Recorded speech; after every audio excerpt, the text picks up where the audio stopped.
getting a job is a basic need for everybody, and it provides much needed stability in someone's life, and stability is as important as having freedom. We know that. We need the balance between the two. SmartWorks is a UK unemployment charity founded in 2013 and dedicated to helping women, any woman that needs it, not only to survive but to thrive. Our truth is that the barriers women face, be it economic instability, childcare, caring, discrimination, they're getting worse. And I think that's why we need transformational multi-year gifts. When you look at gender diverse teams, they deliver typically 20% higher innovation revenue, number one. Companies that have more than 30% female execs are, and this is a McKinsey study, 48% more profitable. So you think about financial performance. If you think about decision making, diverse teams make better decisions 87% of the time. I think real progress needs collaboration on all sides, across the board. We know that women still earn less. We know that there are much less women in STEM graduates.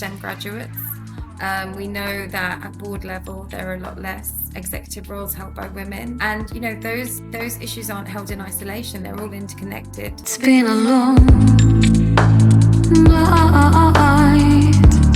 Karishma, you are here to represent a charity called SmartWorks. So can you start by telling us about the charity and its mission? Why would you say it is such a fantastic one? Because it is. Yes. SmartWorks is something very dear to my heart, and it's not just because I work here. I've been a coach for almost 8 years now. So SmartWorks is a UK unemployment charity founded in 2013 and dedicated to helping women, any woman that needs it, not only to survive, but to thrive. We offer a comprehensive suite of services, and that is interview clothing, so providing high quality interview clothing, because you'd be surprised at how some people don't make it to interview because they don't have the right outfit to wear, but also one-to-one interview coaching, which is imperative sometimes, because sometimes you just don't know how quite to put this all together to make sure that the interviewer knows that you're the right person for the job. And it's these services that are designed to boost women's confidence. They are designed to prepare you for job interview. And the magic that she was talking about is very simple. It's a community-driven, volunteer-led service, very local. We've got 12 centres, and each one has its fully working service, and it's an immediate impact. When a woman experiences the service, it leads to this immediate tangible change for her. And it's that empowerment of women that we thrive and pride ourselves on across multiple industries. And I think throughout the service, we aspire to eliminate poverty, seek gender equality, reduce social inequalities, and support economic growth. Now, this is all inherently linked, and it's our clients that sit at the center of that. And amplifying their voices is imperative. Really imperative for us. And I think we do it through the client advisory group that I can talk to you about a little later, and also data. We have basically created a SmartWorks Unemployment Index where we survey almost this year 5,000 of our clients to understand their experiences, their barriers to securing employment, and it's listening to these women that helps us to shape the service that we deliver and ensure we get it right and we give the right support where it's needed most. Amazing. So I think that gives us a good flavor of the mission of a charity and how important it is. So as we are talking about women unemployment in the UK in particular, are there any perhaps surprising statistics that you can share with us? Many. But I think two that really stand out for me, because there is a lot of positive that we've seen, but I think it has slowed down a lot. So if you think about the female employment rate, as of late 2024, the employment rate for women aged 16 to 64 was only 71.9%, comparing to 78% for men. And then if you think about economic inactivity, and that's not looking for work and not working, then 25% of women 16 to 64 were economically inactive. And then Couple with that, and this is a stat that we also see from our index, female youth unemployment is very high and higher than men the same age. And we see in our index that the most impacted groups are the younger 16 to 24, and also those women that may be at a more mature stage of their career. Now, those are quite scary statistics when you think about it, but then couple that with when a woman has to take a career break, not only starting a family, caregiving as well, then you start to see the knock-on effects later on down the line. And these are, Ingrid, even more eye-watering. So if you think about the pension gap, so private pensions, typically, if you look at the median pension pot for a woman, is £12,000. And then when you look at men from 55 to 64, it's £33,000. Yeah. So women have 64% less private pension wealth than men at retirement. Wow. And then I'm going to give you two more stats. So the state pension gap. So women are more likely to rely on state pension due to lower private pension savings as a result. And with the state pension, you're looking at in the UK around 221-ish pounds per week. But some women receive even less than that because their NI records, their national insurance records, are incomplete because they've had to jump in and out of work. So effectively, women's average lifetime earnings are around 300,000 lower than men's, directly reducing their pension contributions. And then women that work part-time, which you'll find around 38% of women work part-time compared to 13% of men. And that again limits their access to workplace pensions. Yeah, of course. Crazy, hey? Wow, that's absolutely staggering. Thank you for sharing these numbers. Yeah, I was thinking about my mum when you were talking because she had 3 kids. I'm one of them. And I remember after having her 3 kids, she tried to go back to the workforce and find a job, and she couldn't. And that really resonates with me what you're saying. And it is true, there is this kind of starting your career, which can be really difficult. Then you have the piece in the middle, and then you have, when you are more aged, and there is also a whole different world there. But I love how you described also the consequences that everything can have. That's absolutely staggering. I'm so glad you shared this with us. So, are there any particular reasons why these women struggle to find a job? I think for what you've shared with us, there are already elements of answers there, right? You know, we spend a lot of time speaking to our clients and trying to understand why they have the challenges that they do. And while some of them we're familiar with, there are others that have come that are new. So, for example, one of the ones that we are starting to hear more and more is confusion around getting either not hearing anything on the back of an interview or on the back of an application, or just being quite inconsistent on their feedback, and as a result of AI. So what we're finding is a lot of organizations, a lot of the processes now, either through their methods of selection or the fact that they don't even get to speak to anyone, is causing a lot of confusion and upset. And then sometimes they get feedback that they were too, they were not forward enough. Sometimes that they should have been a bit more reserved. It's totally inconsistent.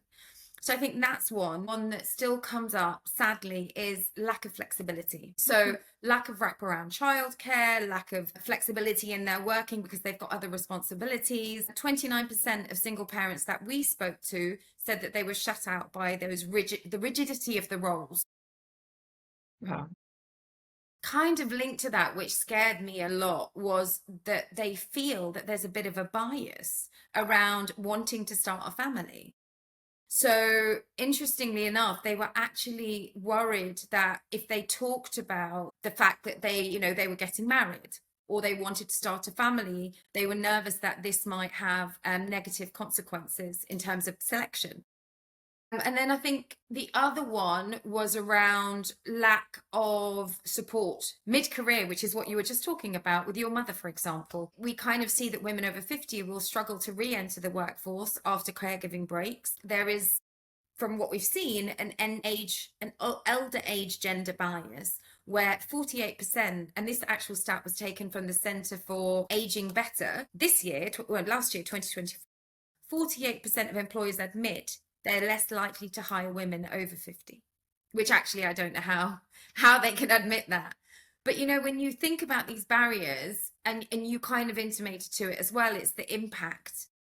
So I'm happy to share with you a few of the impacts of those barriers that I've talked about. You know, one of them is if you're not successful at work at getting a job, then there's the financial insecurity that kind of we assume, and poverty. And what women are more likely to do is go for 0 hours contracts, low paid work, because they want to just jump in and get anything. You'll also find that they'll just take jobs that may not necessarily help them in their career progression. So there's lack of promotion, their skills are underutilized, and also then this can lead to quite, and we see this sometimes, to mental and physical health impacts where they feel quite stressed. And then there's obviously, and this is for the wider community, there's a stress, social and community effects where there's a dependency on benefits. Wow, that really shines a light on the world of women, as it is not so much talked about, Yeah. I find. And yet, when you were talking, I was like, oh, yes, that happened. I've witnessed this myself, this and this and this. As we were talking, you know, we all know these examples in one way or another. We've been to interviews, we've heard people commenting on why they wouldn't recruit a woman with older or that type of things. Yeah. That's absolutely staggering. So great start to the conversation. So we all know that getting a job is a basic need for everybody, and it provides much needed stability in someone's life. And stability is as important as having freedom. We know that. We need the balance between the two. So what would you say these women that you work with through the charity, what do they struggle with the most without a job? What do they tell you? How does it impact their life? You know, one of the things that always astounds me is the amount they're willing, the clients we work with are willing to share. Because one of the things that resonates with me is that they value the fact that there are people helping them to move forward and succeed, and they want to be able to pay that forward and help. So in our conversations for other women to kind of learn from that. So in our conversations with our clients, it shows that having a job, it continues to be much more than income. The primary motivator actually is purpose and identity. And 25% of the women that we did a survey on for this iteration of the report told us that that was the theme, that was the reasoning for them, to give them a sense of purpose that they can talk about. And, you know, when I was thinking about myself, when I sometimes have conversations with people, and, you know, there've been times in my life when I've not been working, the first thing or the second thing after, you know, I'm is, so what do you do?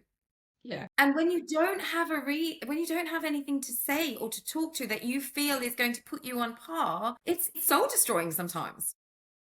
So I think that really, I understand when they talk about purpose and identity, and I think it's a big thing for everyone. And then I think the second one after that is less dominant, but it still continues to kind of cite the whole cost of living crisis as a factor, rather than them focusing, and I was just saying about them really wanting to or miss out on building their career and move forward. Actually, it was more about financial security and making sure that they and their family were financially secure. And then I think other than that, there is still, you know, confidence is key. I think confidence, when you have, they're all linked: financial security, confidence, independence, financial freedom, and then, you know, achieving goals and providing for others. I think all of those, when you think about them, they cross over and they overlap each other. Yeah, totally.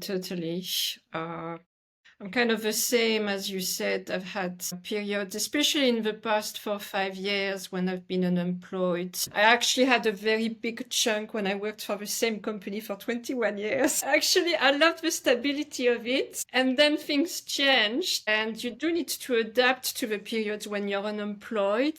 But it's almost a good experience to go through, because yes, the difference it makes between having that stability or not, it makes you see things differently. And I can certainly have a lot of empathy for women, you know, who go through that type of experience. And sometimes you don't find a job for a short period of time, But sometimes the period of time you're unemployed can be much longer, and the impact is probably quite different as well. Definitely. I think that, I think there is something about, I actually don't think it's short or longer periods. I think as it gets longer, it does start to be a stressor, or, you can probably support yourself for a certain period of time. And then after that, you do start to worry, and there becomes a certain amount of urgency. And if you have a dependent, if there's somebody that you have to look after, then yeah, you do worry. Yeah.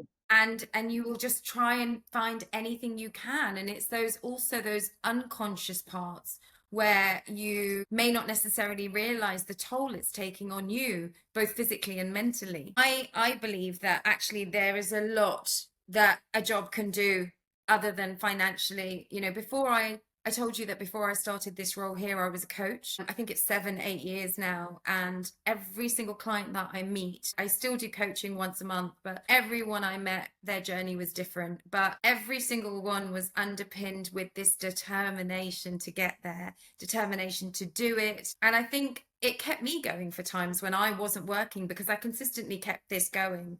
And I was always volunteering because it was, it was my happy place. It was a place where I would be surrounded, both clients and the staff at SmartWorks, who were positive and vibrant and filled with the urge to help each other. It's not that we support the clients, it's actually that we support each other. And I think when I started, it was to share my fortune of training and support during my career. But actually, what I found was not only do our clients benefit, but like I said, so did I. They've actually supported me and shown me what resilience really is. Yeah. I can tell you a little story, actually, if you want. I've had so many incredible coaching experiences, and they're all very different clients with different backgrounds, different focuses, different things they want to work with. But I remember a lot of them, but one of them was this wonderful young woman who'd come to the service with her dad, and her dad was waiting outside for her. We went into the coaching room, and she was quite quiet in the beginning, and then we started to talk about things, and she broke down, and she was telling me how she didn't understand how she got here. She had a job, she was working, and she was about 19, 20, and she worked really, really hard, but it just got really difficult. And mentally, she struggled with difficult environment, difficult people. Yeah. Anyway, she had to let go of that job. And since she'd let go, she'd battled, and she'd reached a point where she was able now to try and get back on track. And her parents had been so supportive, particularly her father, who'd come with her and, with no other thought than just getting her back on track, and looked after her. And now she was with me, and she was just so nervous about doing the wrong thing. And she didn't want to show him that she was feeling this way. And actually, that session was about just letting her know that it was okay to feel what you were feeling. It was okay to have these challenges, and just to try and work through those first and build your confidence. And I think that's what we did when we left that session. She was in a place where we didn't go through interview questions. We didn't go through, what she needed to do in terms of answer a question, but the confidence she left with and the peacefulness that she left with was quite special. And I won't forget that hug. It was a very special hug that I got. And she went out there, gave her dad a hug, and said, right, I'm ready to carry on with this now. Totally. I share that with you because it was something that taught me about resilience. Yeah, totally. I think it's important at any age. I'm glad you picked an example almost of a very young woman, because that type of situation can impact us and affect us at absolutely any age. So that's really important to share that as well. So if we look at the bigger picture after this particular story. How important would you say it is for women to actively participate in the workforce today? I was really looking at this question about, should we consider that it is a key investment in both the future of women and society at large? And I was thinking, of all the historical milestones that women have gained, like the right to vote, obviously it was a big one. Do you think that today there are still notable disparities between men and women in terms of job opportunities, workplace recognition? Yeah, there are a couple of things here. So I think if I break it down, so if I think about firstly how important it is for a woman to actively participate, I think there definitely needs to be diversity in decision making. And if you think about, there are a couple of things here. If we think about financial performance, and I'll again give you a few quotes. When you look at gender diverse teams, they deliver typically 20% higher innovation revenue, number one. Companies that have more than 30% female execs are, and this is a McKinsey study, 48% more profitable. So you think about financial performance. If you think about decision making, diverse teams make better decisions 87% of the time. Then you think about talent and retention. Inclusive companies have 3.5 times a higher employee retention rate, and diverse teams outperform their peers. So ultimately, do I think that it's important for them to participate? Yes. Smarter decisions, higher profits, lower risk. Secondly, would I consider that this is a key investment for future of women in society? Yes.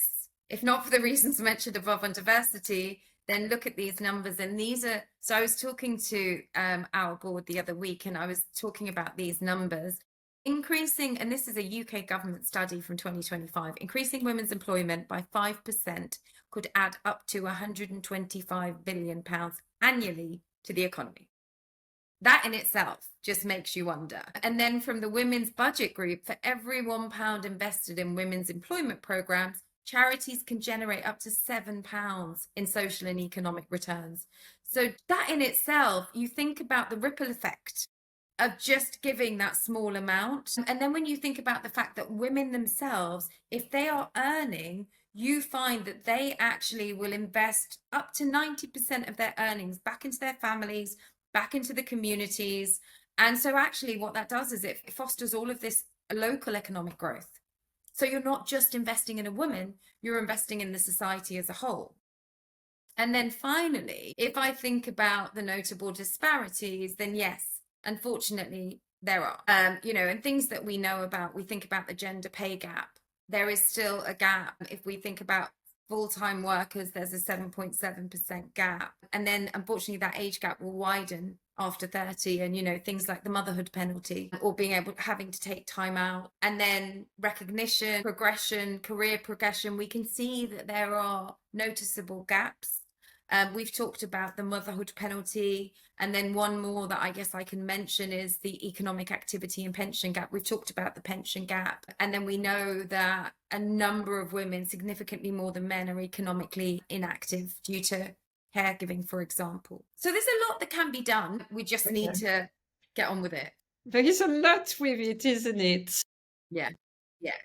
I mean, we all know that in most parts of the world, the systems have been more patriarchal, and we have inherited from these systems for sure, and we still see the effects today, that for sure. I think even if someone doesn't go through motherhood, and I don't have kids, and I haven't been through these changes, but even without going through them, I have seen the disparity between men and women, absolutely. And also giving access to more leadership roles. I've definitely seen this.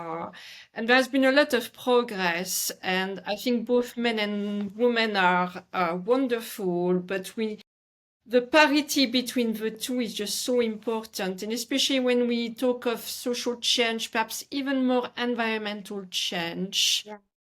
Bringing the voices of women to the table is so important because they bring a different outlook and a different sensitivity to the issues. And it's not one or the other, it's more together. Absolutely. It's important to see that. And I think that's the most important part, is that men and women bring two very different things to the table in terms of their approach, thought process, and you need both. And I think what we're talking about here is about bringing it, making an equal stage, because you do need both. If you want to maximize what is possible, having both mindsets at that table is going to make that difference. Absolutely. So, Karishma, you and I met through an event organized by sustainable fashion brand Deploy. Love Deploy. Oh, they are amazing. And people do check it out. Their philosophy is amazing. Their founder is amazing, has an architect background. And as they say themselves, they work on fashion sustainability with a 360-degree view. As part of it, they are supporting SmartWorks as an official sponsor this year. So because you touched base a little bit on this earlier, but because we are talking fashion here, what role would you say outfits play in job interviews? You told us earlier it can be so important. So what would you say around that?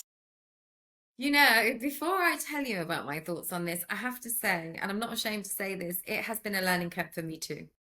Most of my career has been finance. It was suits, and back then I was quite demure, and I wasn't really focusing too heavily on fashion as it was, I hate saying this, but it was deemed unimportant. But actually, I feel like it has a huge part to play in our readiness, in our mindset for that presentation, that meeting, that interview. I think outfits actually, and this sounds so random, but it sets the mental stage. You know, there is a real psychological impact. And I think that, you know, we can see that wearing formal professional attire, it boosts, I know I do.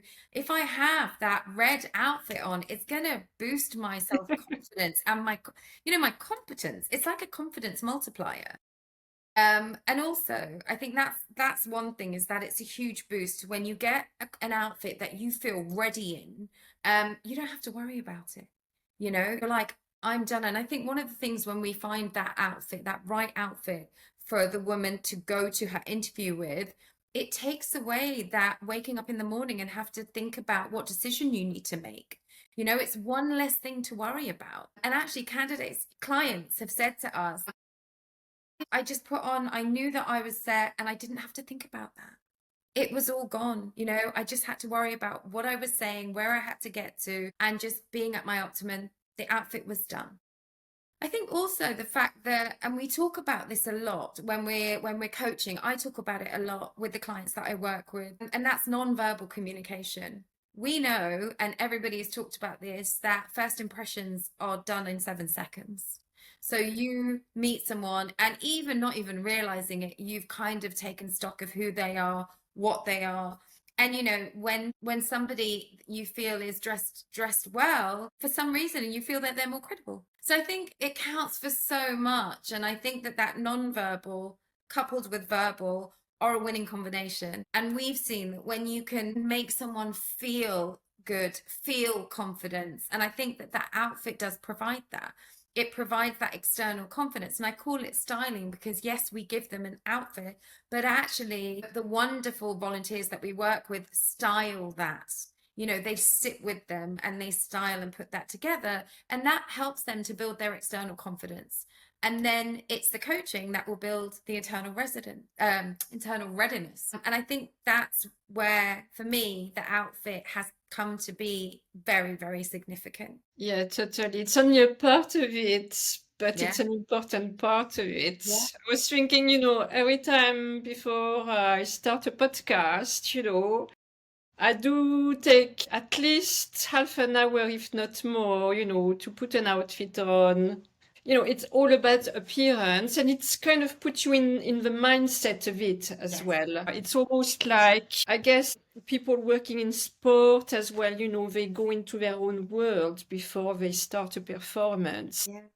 It's kind of being, getting yourself into the mindset of an interview. And I love what you say, like once you tick the box, it's done and you don't have to worry about it. Yeah. And then you just move to the actual performance itself of a job interview or whatever. It's so true. It's a tool for a mindset shift. That's what it is.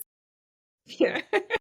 I've got a little quote from, one of the most amazing things is we have this phenomenal client service team. And once we have a client that goes through service, we always say, so they've had their styling, they've had their coaching, they'll go for their interview. And we always say to them, let us know if you're successful. And what happens is often they will send us these beautiful messages and our client service team will share them with us. So I've got one that we got very recent, I think this week, and it was from a client called Melissa. And I'm going to read this out to you. So bear with me while I find it. And so she says, the dressing session was the icing on the cake. It brought everything to life. So when I went into that interview, my whole approach changed. I was sitting up taller. The eye contact was there because I wasn't worried about the fact that my clothes weren't right. Kind of speaks for itself. Yeah, that's so touching. That must be so rewarding also for your teams to hear Yeah, the it feedback. is. It's the reason why we do it. It's the reason why we Yeah, do it. yeah. So women who walk through your doors are in need of much more than an outfit. So we've ticked that one. Yeah. But they also need someone who believes in them. Yeah. So how do you provide that? And how do you build or rebuild that confidence they need to secure employment? Yeah. One of the other things that we found out from the indexes this year, that by the time a woman comes to us, on average, she's been through probably around, on average, about 38 failed applications and has spent around 24 hours per week looking for jobs. Often our clients have little time and support, or they have little time and they have little support network to really focus on themselves. So when they come to us, the most important thing from the moment she walks through the door is that we want it to be about her. So she's welcomed with a glass of water, a cup of tea, and a smile by our phenomenal service team. She'll then have an initial consultation with our stylist. What does she like to wear? What does she typically feel comfortable in? What doesn't she? And what would she like to try? And then they'll go away and select a rail full of stunning outfits, a few outliers, which are amazing because that's just to show her what may be possible. Coupled with shoes, bags, everything that she needs. And it's that moment. I think when a woman looks in the mirror, and this I'm taking a quote again, when a woman looks in the mirror before her interview and sees the best version of herself, it changes everything. Her confidence grows, her posture straightens, and she walks into that room ready to succeed. Our styling service isn't just about clothes, it's about unlocking potential. So she walks out ready, and then she's escorted to meet one of her coaches, possibly me, and we have a little chat.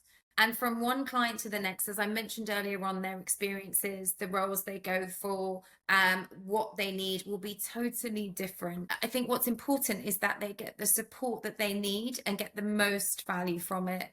So once I know and we know together what they want to say, how they want to say it, it's like building a jigsaw puzzle of experiences, of skills. Again, as I was saying, that the interviewer, the person sitting on the other side of that table gets. And talking through it it's quite phenomenal because when you're talking through something, it also brings out so many more skills and experiences that they have gained in every life, not necessarily in a paid job, whether it's with their family, some volunteering work, maybe with friends, with people that they are looking after. Every single thing could give you the opportunity to gain more skills. And when you see them realize that, it's quite a magical moment. When you look, there's this thing that you see, well, I see maybe, that you look past their expression and you see this spark of confidence and they start to believe what's possible. And it's quite exquisite. And then they'll finish the coaching and hopefully they are prepped, prepared, going out strong and ready, not just for that interview, but the ones that are whatever's going to come later, whether it's live, whether it's meeting other people. And when they get the job, we then will invite them back to be able to get 5 more pieces of clothing because we want to make sure that they can see themselves to their next paycheck. Amazing. And I just talked to you about the best part of all of this is when the client service team will send us that success note. And because our office actually sits within the service, so every office we have is actually within the service, we get to greet and meet some of these clients when they're coming through. So actually it becomes quite personal that we've been able to share just a small part of their journey. Yeah, totally. I met a coach some years ago, and she was saying we should always keep like a catalog of all our achievements Yeah. because we tend to somehow undervalue them or forget about them. Yeah. When usually you talk to anybody and everybody has achieved so much in their life, more than they remember sometimes. And Absolutely. that's part of regaining that confidence, not forgetting about everything you've achieved, even if you are at a point when you are in a situation you are looking for a job, isn't it? Yeah. Yeah. And I think when you start to shift that mindset, and it could just be something like having a positive conversation with someone, sharing a cup of tea with somebody, and talking about something that can just help to create that shift. And when I talk to clients, I tell them to start thinking about your experiences first and think about the skills that are associated with that. Think about maybe the role you want to go for, and then think, what is it going to take for me to have that role? What are the strengths? And what are the skills? And then when you have those strengths and you have those skills, then start to think about an example of you having done that in any part of your life. And once you start to build that almost like a little diary and compendium of everything, it becomes a lot easier when you're thinking about roles. And then you start to think, I could do that, or I could do that one, I could do that one. It hopefully will start to get that momentum and the ball rolling. Yeah, I apologize because I keep having the sun. It's a very sunny evening in London. Take offense if you put your sunglasses on. Yeah, I was just gonna say that's a piece of advice I give to friends or my niece as well. That there is never the right time to look for the perfect job or to go after a job or to go after your dreams. And also, the piece of advice I give to my niece always is if you don't go after it, someone else will go after it and will get the job. So you should better go for it. Go Yeah, absolutely. You go for it, and you've got all of us standing behind you. Yeah, don't let the opportunity pass. Yeah, totally. So if we summarize the results that you are seeing from the support and coaching you give to these women, Yeah. how would you summarize it? What are the great positive results that you see overall? Do you know, today we got some great results. So we have a phenomenal data team, and a lot of what we do, as I've been explaining, is built around data points and the voices of our clients. And we have been sitting at 65% of the women that come through our service within 1 month will secure employment, which is incredible. And today it went up to 67. So we got those results, most recent results, which is incredible. So they'll come through our service, and then within a month they will secure employment. And then in terms of how they feel, 97% felt that SmartWorks increased their chances of finding work. 95% felt that they could answer questions more successfully, not only for this role, but any future roles that they wanted to try.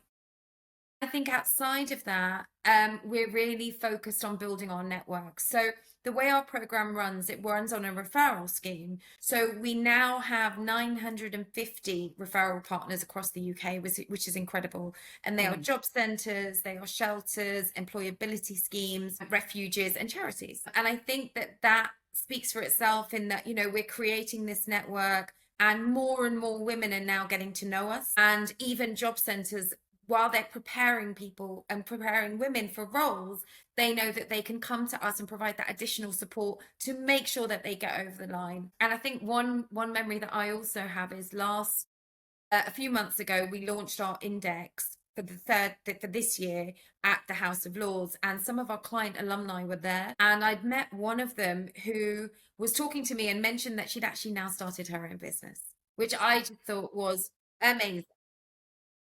Amazing. The type of stories we love to hear. Everything is possible. Yeah. Yeah.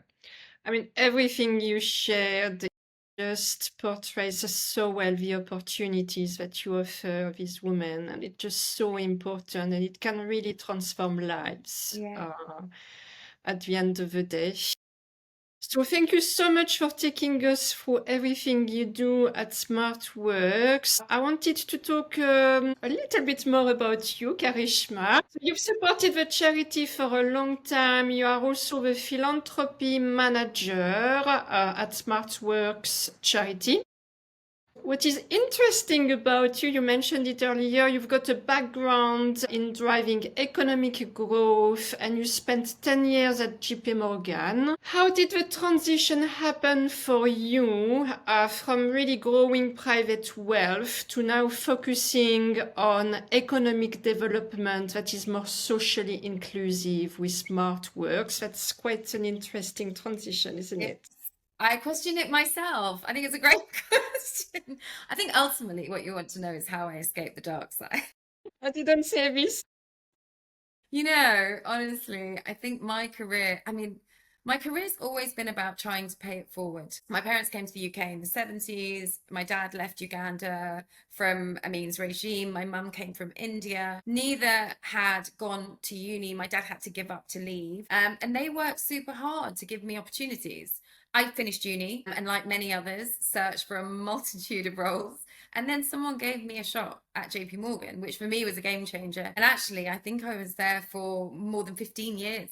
Okay. And while I was there, I just, I networked, which is how I went from working in the operations to being front office, to then being a banker, to moving to Geneva, to working on the India desk. It was amazing.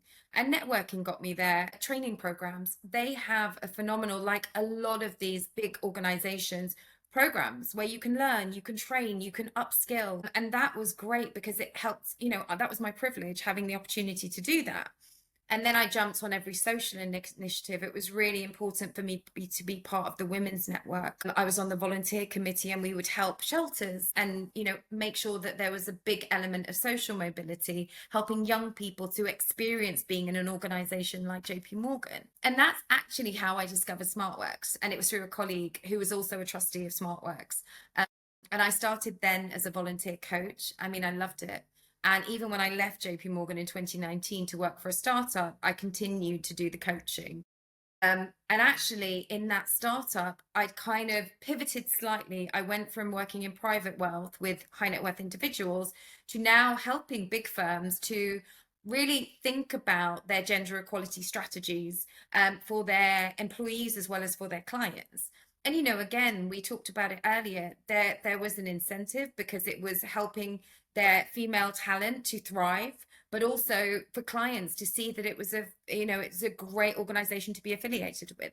Yeah. But it was then that it kind of clicked that my work had to align with my values. I'd kind of skirted around it for the longest time, but I realized actually that was where my happy place was.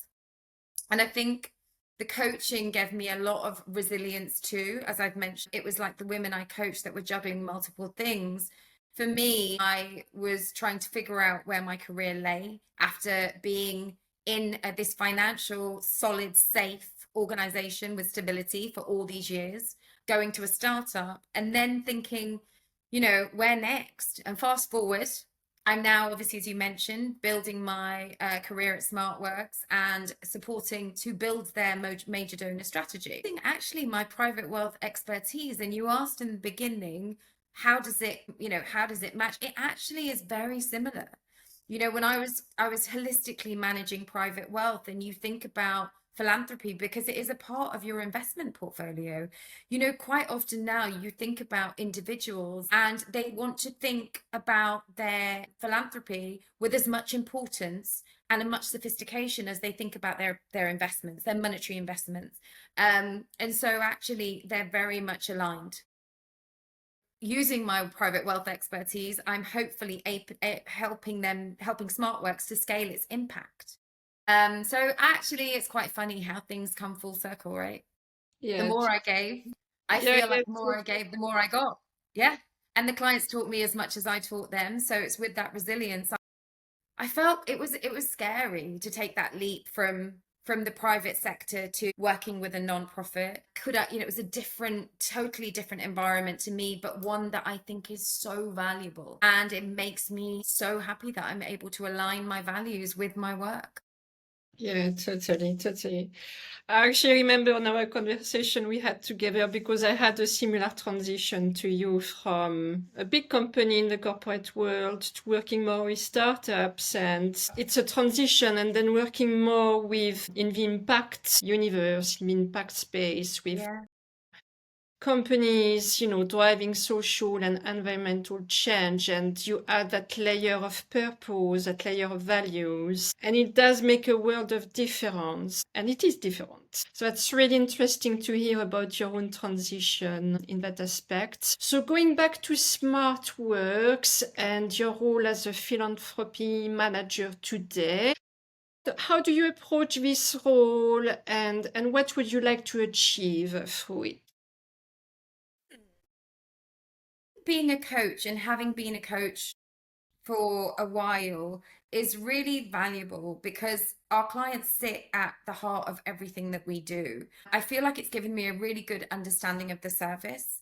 Now, my role essentially sits in fundraising and amplifying awareness of who we are and what we do. And there's an element of that in everyone's role here at SmartWorks, because I do feel that all of us are unofficial ambassadors for the charity, which is why when I approach this role, it's very collaboratively. I mentioned that I've built a new strategy for our major donors and incorporated a stewardship program in that. Philanthropic giving is really personal and it can be very emotional. Quite often the focus will resonate with an individual donor because it's something that has impacted them or something that they really value. And so for me, this role, I really wanted to put an emphasis on building trust, having transparency and tangible impact. So I think knowing the service has really helped me to keep the donors close to the women that benefit from SmartWorks, and for them to know exactly firsthand what that impact is. And if I think ultimately what I want to achieve, listen, we can see that we're facing a systemic issue that's not going to be solved overnight. I think for transformational growth and long-term stability to happen, which is what we need major donor support. Because I think in the long run, that will create a ripple effect that not only supports the women we see as clients, but as future generations and whole communities, which basically is, you're building a sustainable future. That's what I hope that we can achieve with this. Yeah, and you're so passionate. I really love this about you. You really bring it to life for us, but we can see how passionate you are about it. That's exactly, what an organization needs. So we were actually talking before we started the podcast about how you are slightly affected by the new policies in the US. Yeah. So let's talk about the engagement strategies that you implement. Also, perhaps for other people watching us who would also want to fundraise for charities. So what type of strategies work for you in gaining and building relationships with donors and supporters? Is there anything that works particularly well for you, and why? There's a lot of activations that we do. As an organization, we have fundraising teams. So philanthropy is one part of it, where we've got major donors and trusts and foundations. We also have corporate teams and this community giving. And I think with all of those, our clients are everything. It's their stories. Me spending an hour talking about SmartWorks and what they do will probably resonate 10 minutes of a client just explaining what that is about. That's the magic. It makes our work real. It shows what's possible, and it proves how small acts can create massive, massive change. And I think that's why I love bringing donors to see our service. That's really important. And when they come to see our service, they can see that, the change that happens. I think our client champions don't just share their journeys, they connect with professionals, they inspire everyone in the process.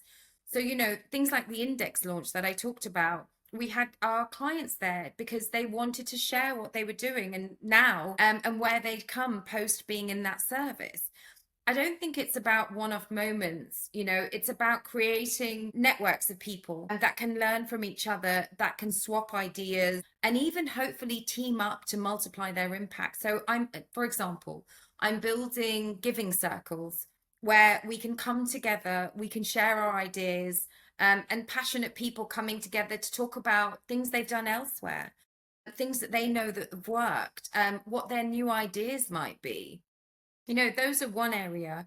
We have, because one of the other things that we do that are really successful across the spectrum of different fundraising is that we are really invested in being sustainable on all levels. Fashion for us is a force for good. So everything all of the clothes that we receive, and we repurposed last year 40,000 units of clothing. What didn't go, because some of the things we received them from retail brands, high street brands, designer brands, and one-off donations. And what isn't used will then, for interview, will go to our fashion sales. And that's something that's fun. It's something that actually our client alumni can come and shop there now that they are in work. We have our volunteers, we have our supporters. Everybody can come and participate. They can help, they can support. That's something that's hugely successful. And then it's other engagement things, like we have in conversation events where people can come together that are also hugely successful. And our community events. We used to do a cycle event. We now this year had the Step Up Challenge, where actually our pioneer and lead of that is Jenny, who has been phenomenal. And we raised a significant amount this year where different teams and individuals could come and step up. They even had us doing it, so I managed to join, and just do as many steps as you can and raise money in a phenomenal way. And I think seeing how you can bring the community together, I think those are the most important engagement strategies, because it becomes real and you have this community around you supporting each other. And it's not about clients and volunteers or clients and supporters. It's actually about one community coming together. Yeah, and connecting. Yeah, Yeah. totally. Yeah. Yeah, love that. Yeah. So if we want to inspire people further, what would you say has been a major success activity at SmartWorks in their years of existence, and why has it worked so well? Would you have an example in mind? There are so many different connection points that we have had over the years that have been hugely successful around everything that I've just spoken about. And I think I ring back to ensuring the community is connected. So we have a phenomenal number of volunteers, supporters, staff, client, alumni. Everyone can get involved by getting hold of me or getting onto the website. They can be volunteers. They can get their companies involved. They can, as individuals, transformational funding they can support. I have 12 centres nationally in England and Scotland, and each one has its own board, its own staff, its own volunteers. And I think by us having a local presence, we can really understand the communities, how we support them, the challenges that they face, the nuances in those. And I think that has been hugely successful for us, because it means that we can reach women in all of these different areas, because a woman in London may have needs that are very different from a woman in Manchester. And so by having that local presence, they know that they have got support there that understand what they're going through, understand what they need. And I think that has been for us hugely successful. Yeah, definitely. And sometimes we forget that certain things can be intimidating. Like at the weekend, I went on a walk with people who create pocket forests in London. And we started from an area which I didn't know. It was the first time I was going there. But apparently it's an area that was underdeveloped, with people struggling, etc., etc. And just in the next street is considered a much more wealthy area. Yeah. So literally it's from one street to another. And the person who guided the tour was telling us the people in the less wealthy area are totally intimidated to go to the next street because they feel they won't be welcome. I'm like, wow, it's sometimes you forget about, that type of mental barriers, then, perhaps it's also justified by other things we don't know about. Sometimes we do forget about that, and I love, the local impact that you create, because perhaps it helps to make some barriers fall. Definitely, definitely. So, what would you say the charity needs the most today, and how can people help if they wish to? I love this question. Love this question. Quand même, il love it. Right now, what we need is bold, long-term partnerships. I intimated at the fact that we have hit this year an incredible milestone. We wanted to support over 10,000 women, and we supported 10,600 last year across 11 centres, because our 12th centre will be opening in Bristol in process, so it should be open later this year. But as we've also talked about, the hard truth is that the barriers women face, be it economic instability, childcare, caring, discrimination, they're getting worse. And I think that's why we need transformational multi-year giving. Donors who'll support us with game changing. And when I talk about game changer moments, these are things like helping us with data driven change. So not just tracking things like, the amount of outfits or immediate impact, but lifetime ripple effects. How does a woman's career affect her daughter's opportunities? How does it transform after we intervene? So later on down the line, thinking about the economic impact, the social impact, being able to be that go-to service along different touch points of her career.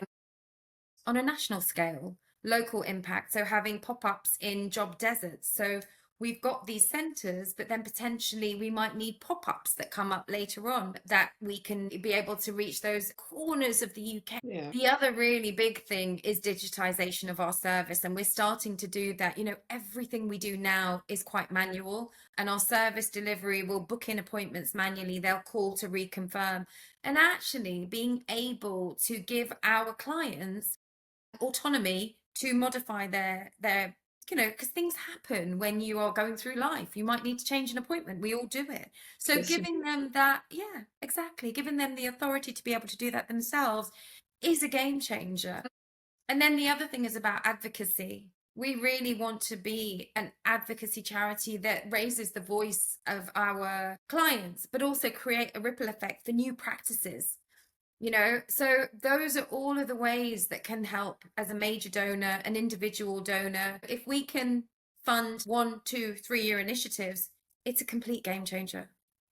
As a corporate partner, as anyone that wants to think about lending their expertise, data expertise, tech expertise, amplifying our voices, all of those things are transformationally change, creating transformational change for us. Yeah. I think the way we like to see ourselves is not just as a charity, as a facilitator of social transformation. When women rise, we all rise. And I guess if I want to visualize it for you, because we all think visually, and this is what I tell a lot of the clients that I work with, people think visually. So if you create a picture for them, it resonates, you can start to imagine it.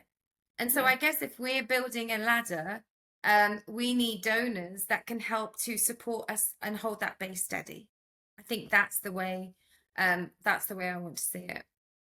Amazing, Karishma. Projection matters so much. I actually find that when you look for a job, one of the hardest things is the uncertainty and not knowing what's on the other side.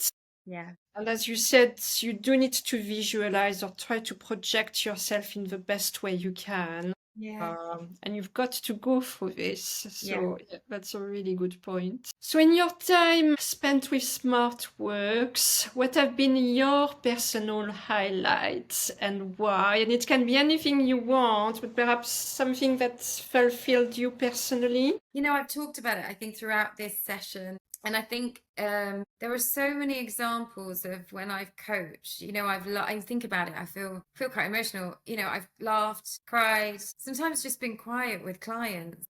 Sometimes in a session we'll just chat because they haven't been able to do that or be listened to.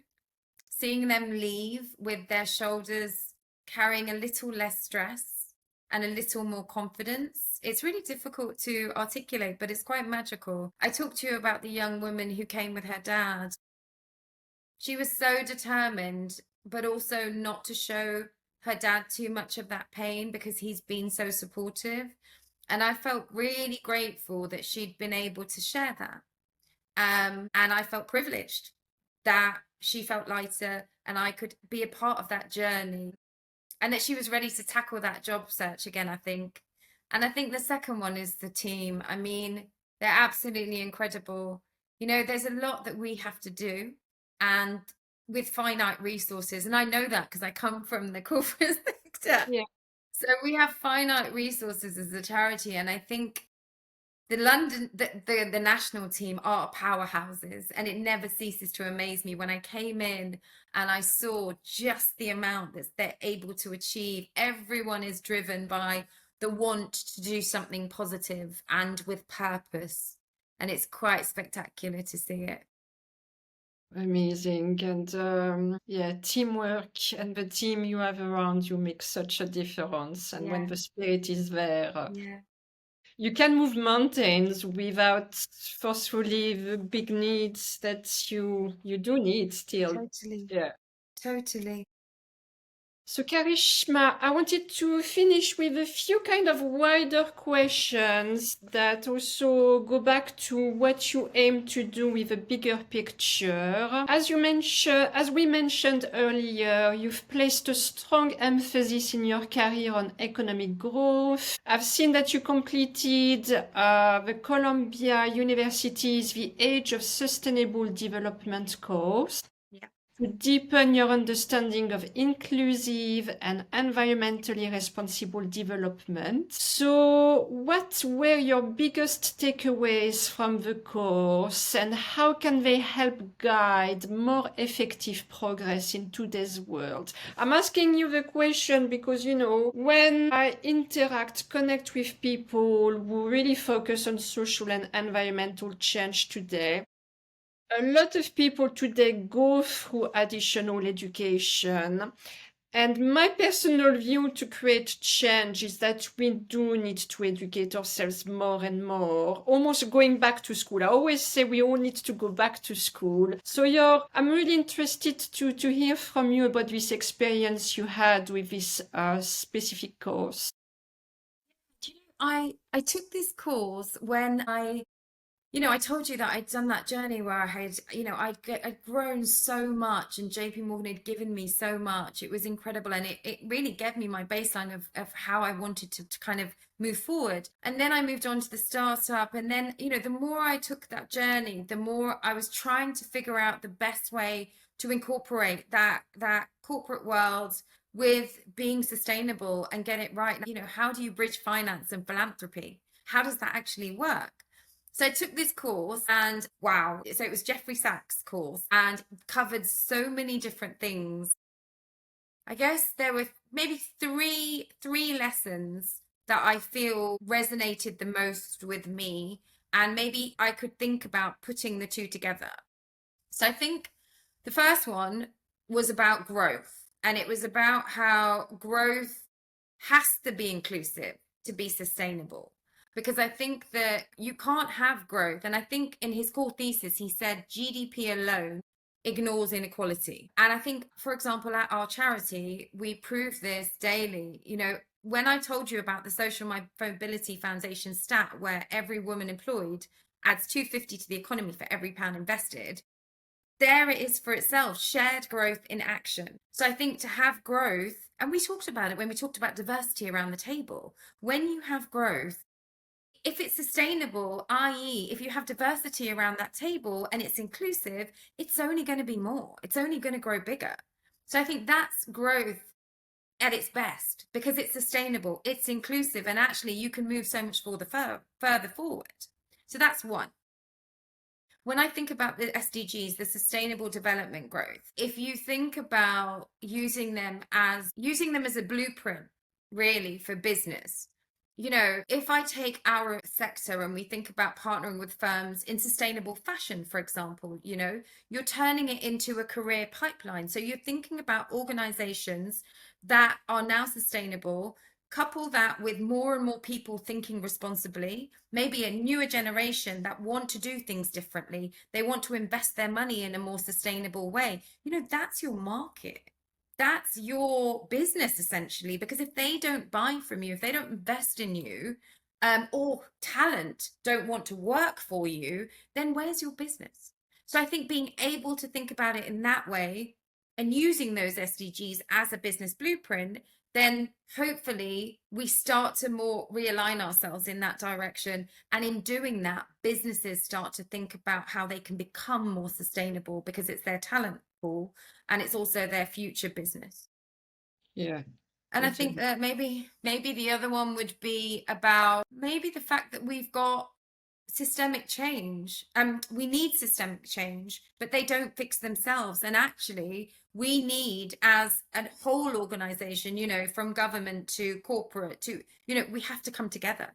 We have to think about policy if we want to really affect change long term. Yeah, and that's something a lot of us are thinking about, because systemic change is probably the biggest challenge of our time. There was one, and when I think about this, there was one line that was said in that course, and it was about that the choice isn't growth or sustainability. It's smart growth or it's collapse. Yeah.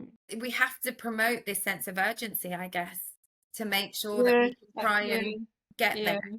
Yeah, I guess so. And I think something else really important you said, it's about coming together. And certainly since I've been operating more in the impact space myself, there has been a lot that has grown in this area, and more people wanting to, bring their stone to the castle of a new system change. So another thought-provoking question. So despite growing awareness, profit-driven models still often prioritize short-term gains over people and the planet.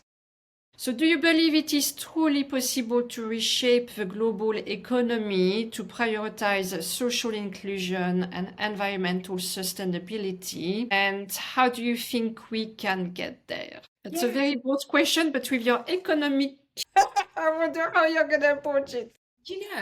I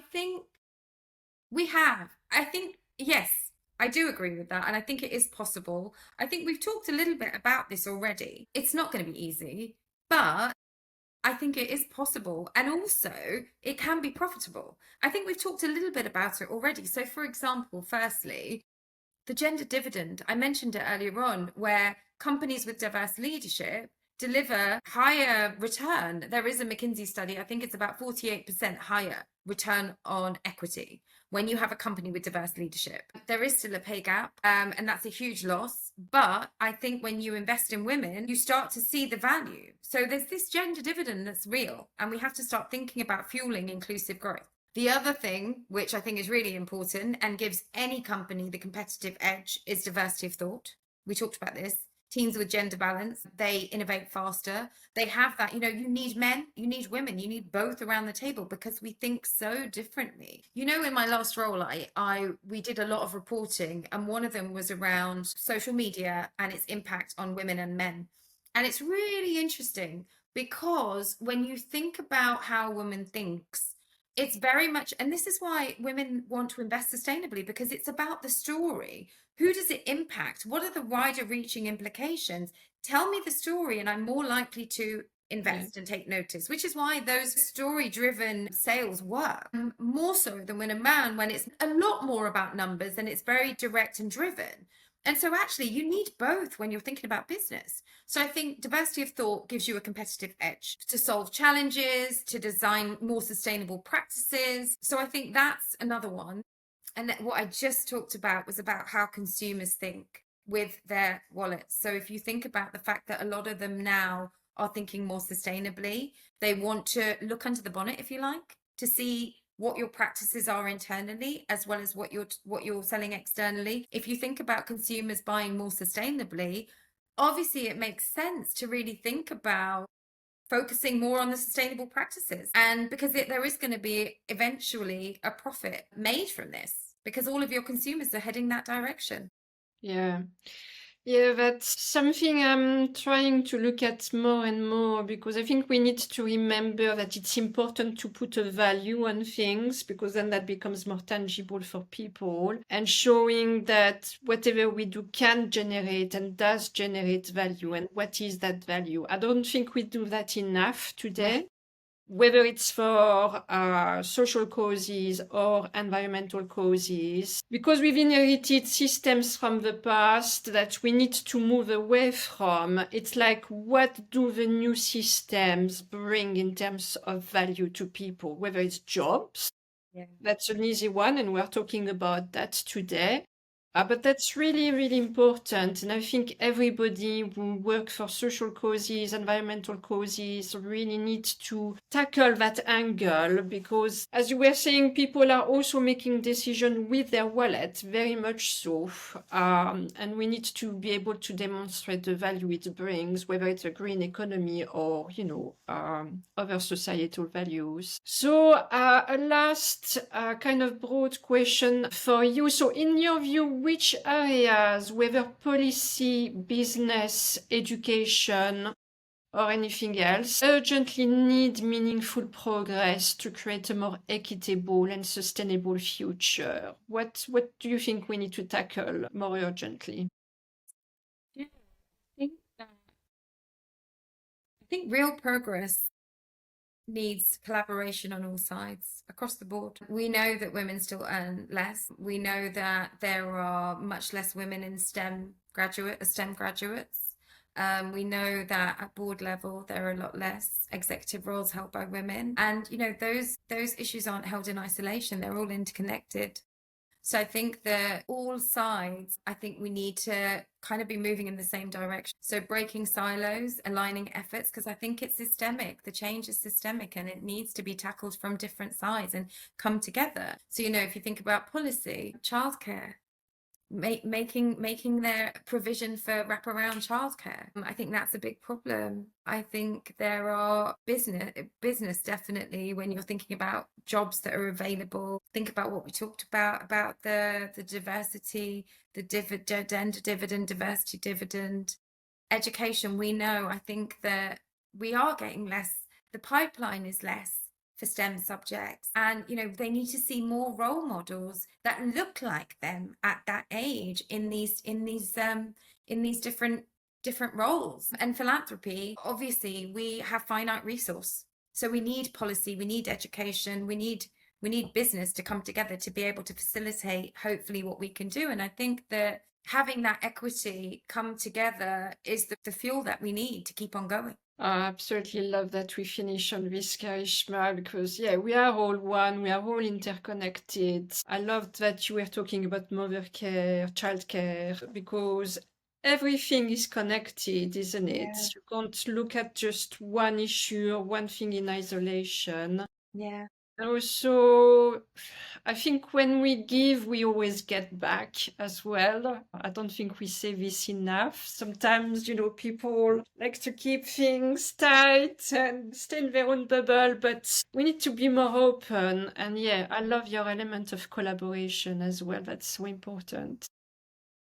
I think it's really important. I think that people, from what I've seen, people want to give back. From the volunteers that we have, from the supporters, from the corporates that we work with, from the donors, and even from the clients. The clients go through this service and their first thing is that I want to come and volunteer. Or I want to be able to support. People do want to support each other because they know that they and we can get something from it positively, and you can just move so much further forward. I mean, I won't stop going on about it. But that's one of the most frequent questions people ask. How can I contribute? What can I do? And there is no small deeds. Whatever you can do and however you can help. As we said, everything is connected anyway, and it will come into the bigger picture. So let's just start. Let's just start. Exactly. And start by calling me up or sending me an email, and I'll tell you how good. In the show notes, don't worry. I'm afraid that's the end of the podcast, Karishma, and what a great conversation with you. It's been Before we end, you know that this podcast is called Shades of Life, Yeah. with the idea that we each hold the power to paint life with our own colors, to leave a meaningful imprint on the planet. Yeah. So I always end the podcast with the same question for the guest and for you today. If you were a color, what would it be and why? And it can be anything you want and for any reason you want. And I know you thought about this question. So this was I loved all the questions, but this one I just thought was fabulous. And I have thought about it. And it made me, haven't had a question like this in a long time that's made me think in a million different ways and perspectives. So thank you. I loved it. So I would say that my shade would be, don't laugh, stormy sea glass green. And I'll tell you why. So my stepdaughter introduced me to sea glass. I now live in Brighton with my husband and my 3 stepdaughters, and she talked to me about what sea glass is, how it was made, and stormy sea glass green. Now, the first reason I think is because of this. It's not actually the storm, because it was a very pleasant part of my life, and that was when I was in finance, and but it was very, it was corporate beginnings, and I felt a lot of uncertainty about leaving. Wasn't quite sure where I was going to go, but it was the move that I had to make. And then there was the transformation, and with sea glass, obviously it originates as a bottle or whatever, glass, and then it starts to get molded by the sea. And I think this transformation, which was working at the startup, which was the slow transformation, to my charity, our charity, which is where I became softer. In terms of, those edges started softening. I wasn't as nervous about the direction I was going to take. And I almost feel like I was shaped by my own ocean and my own sea, the irony of living in Brighton. And then it was kind of polished by the resilience that I got from the coaching and the clients that I saw, the purpose that I'm starting that grows in me from what I've been doing. And then the final bit is the clarity of this muted green. And I love the colors with the luminous undertones. Where I am now, I do feel a sense of clarity, kind of growth, definitely, and by a coastline that I absolutely adore. And then hidden strength, I think, of this glass that's been roaming through the sea. There are a lot of other challenges, and you told us to think about anything. And stepmotherhood, I'm not ashamed to say that, not being able to have my own through not for want of trying. And I think those challenges and building this incredible journey, and now being in a place where I've got a phenomenal role that I love. I've always been fortunate that I've had these amazing roles that I've loved, and a gorgeous family, and I'm living by the sea. So that's my answer. Wow. Amazing. Yeah, you've created a whole picture. Yeah, that totally makes sense. I absolutely love it. Thank you for this, Karishma. You are so welcome. It's been such a pleasure, honestly, Ingrid. I feel like we, from when we started talking at Deploy to this conversation now, it's just been an absolute pleasure. Yeah, the same. I just think you're amazing, Karishma, and it was such a pleasure to have you as a guest. I have great admiration for people who are totally driven by passion and do things with the heart, but obviously you've got the head as well, and also the economic angle, which, I'm very grateful to wonderful. everyone that has supported me on that, and I think without that amazing career in finance, I wouldn't be able to deliver what I hopefully am being able to deliver now. Yeah, amazing. And as you said, what matters is everything you do for the people you call your clients. And hopefully we gave a flavor to people of what happens at SmartWorks and how important it is. So thank you for that.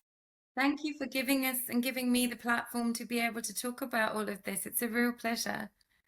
You're very welcome. And thank you to everyone who watched and listened today. Black skies glowing.